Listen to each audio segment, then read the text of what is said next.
J'imagine que la situation afghane vous touche particulièrement. Comment vous vivez ces moments et la situation et la prise du pouvoir par les talibans? Moi, c'est, Et comment on en est arrivé là surtout? on a une intense souffrance. Moi, j'ai le corps en charpie, mais je ne suis pas surpris par tout ce qui est arrivé parce qu'on savait depuis ces dernières 20 années. Dès le début, tout le monde attendait qu'un jour, il va rentrer.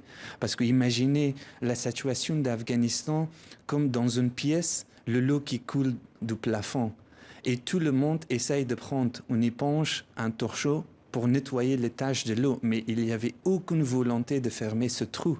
Donc pour ça qu'on attendait.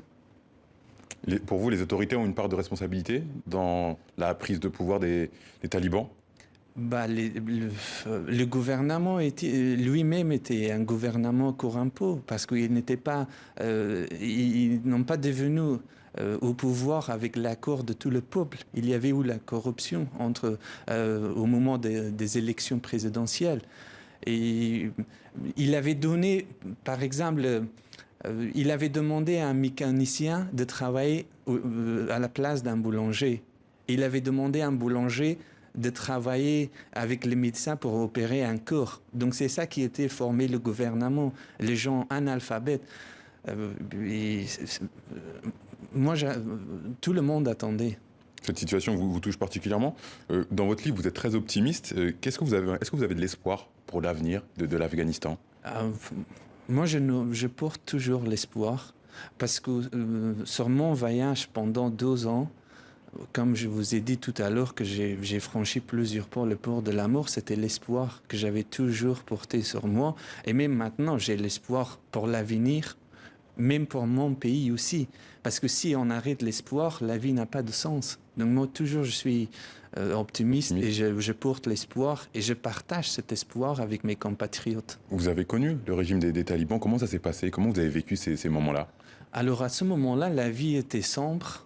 Il n'y avait pas de la liberté sociale.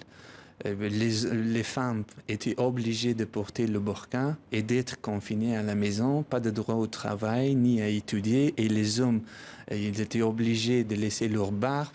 Mais si jamais ils trouvaient un homme avec le barbe ou une femme ses mains étaient visibles de leur burqa, ils le flagellaient dans les rues ou public.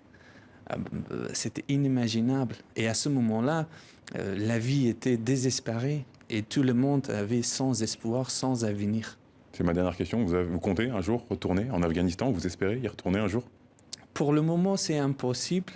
Mais bien sûr que c'est mon pays, j'ai semé des milliers de souvenirs d'où y aimer. J'ai l'espoir un jour d'y retourner, de trouver son soleil, ses rues, mes compatriotes. Mahmoud Nassimi, merci. Merci beaucoup d'avoir accepté notre invitation. Je rappelle que vous êtes l'auteur du livre Un Afghan à Paris, disponible aux éditions du Palais.